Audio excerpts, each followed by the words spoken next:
মাত্ৰ 2 মিনিট সময় বিচৰা হৈছিলে, কিন্তু সেই 2 মিনিট সময় কোনো দিয়া নহ'ল।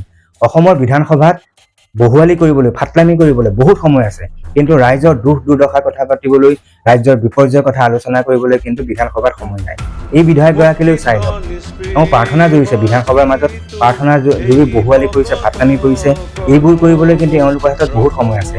কিন্তু যেতিয়া অখিল গগৈয়ে অধ্যক্ষগৰাকীক মাত্ৰ 2 মিনিট সময় বিচাৰিছিল, বৰ্তমান সময়ত যি শিৱসাগৰ, নাজিৰা, চৰাইদেউ, যোৰহাট এই অঞ্চলসমূহত ভয়ংকৰ বান পৰিস্থিতি হৈ আছে, সেই সম্পৰ্কে আলোচনা কৰিবলৈ কিন্তু অধ্যক্ষগৰাকীয়ে নিদিলে। আপোনালোকে ক্লিপ আছে, ক্লিপসমূহ চাই লওক। স্যাৰ, এনেকুৱা এটা দুৰ্যোগ আমি কেতিয়াও অসমত বলবলাৰ পাছত কেতিয়াও দেখা নাছিলো স্যাৰ।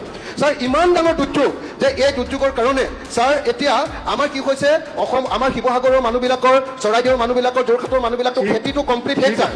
দোকান পোহাৰ শিৱসাগৰ টাউনৰ ভিতৰত স্যাৰ এক কঁকাল পানী নদীৰ দৰে বৈ আছে স্যাৰ। দোকান পোহাৰবিলাক স্যাৰ কমপ্লিট শেষ হৈ গ'ল। ব্যৱসায়ী প্ৰতি স্যাৰ 2 মিনিট স্যাৰ। স্যাৰ, এইটো আলোচনা নকৰিলে স্যাৰ, স্যাৰ এইটো আলোচনা নকৰিলে মই ভাবোঁ যে সদন আধৰুৱা কৰি ল'ব স্যাৰ। দুৰ্যোগ ফ্লাইটটো মই বানপানীটোৰ কথা কোৱা নাই স্যাৰ, ফ্লাইটটো মানুহৰ দুৰ্দশা কৈছোঁ স্যাৰ। ব্যৱসায়ী মোক বিশ্বাসঘাতকতা নকৰিব। আপুনি কণ্টেক্ট কৰি থাকিলে মোক 2 মিনিটৰ কথা কৈছে, যাৰ কাৰণে আপোনাক 2 মিনিট মই ক'ব দিলোঁ, আৰু 2 মিনিট এটা জানো মোক আৰু 2 মিনিট স্যাৰ।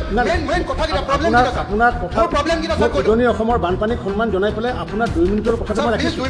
মোৰ কথা আপুনি বিশ্বাসঘাতক হিচাপে বিশ্বাসঘাতক মানুহৰ সমস্যা কাৰণ মই আপোনাক সকলো বিধায়কক অনুৰোধ জনাইছোঁ, মই হাত জোৰ কৰি স্যাৰ অনুৰোধ জনাইছোঁ স্যাৰ।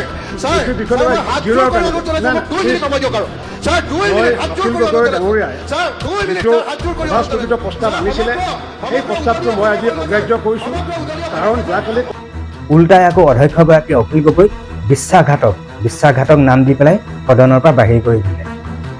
এতিয়া অধ্যক্ষগৰাকী বিশ্বাসঘাতক নে অখিল গগৈ বিশ্বাসঘাতক, আপোনালোকে নিজেই ভিডিঅ' ক্লিপ চাই লৈ পেলাই অনুমান কৰক। অধ্যক্ষগৰাকীৰ তাৎক্ষণিক একশ্যন কি হ'ব লাগিছিলে? অধ্যক্ষগৰাকীয়ে যিমানখিনি মন্ত্ৰী MLA আছে সকলোকে মাতি আনি, দুৰ্যোগ আৰু প্ৰশমন বিভাগক মাতি আনি তাৎক্ষণিকভাৱে এই ৰাইজসকলক কেনেধৰণে উদ্ধাৰ কৰিব পাৰি তেনেকুৱা কিবা এটা ষ্টেপ ল'ব লাগিছিলে। কিন্তু উল্টাই অখিল গগৈ এই সম্পৰ্কত আলোচনা কৰিম বুলি কওঁতে 2 মিনিট সময়ো নিদিলে, উল্টাই বিশ্বাসঘাতক নাম দি পেলাই অখিল গগৈক বাহিৰহে কৰি দিলে। গতিকে অতি দুখৰ বিষয়, অতি পৰিতাপৰ বিষয়। যদি ৰাইজৰ দুখ দুৰ্দশাৰ কথা, ৰাইজৰ বিপৰ্যয়ৰ কথা যদি বিধানসভাত আলোচনা কৰাই নহয়, তেনেহ'লে তেনেকুৱা বিধানসভা থাকি কি লাভ? আকৌ এই কেইগৰাকী মন্ত্ৰী MLA চাওক, এই কেইগৰাকীক আপোনালোকে ভোট দি আমি জয়যুক্ত কৰাইছিলোঁ, আমি প্ৰতিনিধি বনাইছিলোঁ।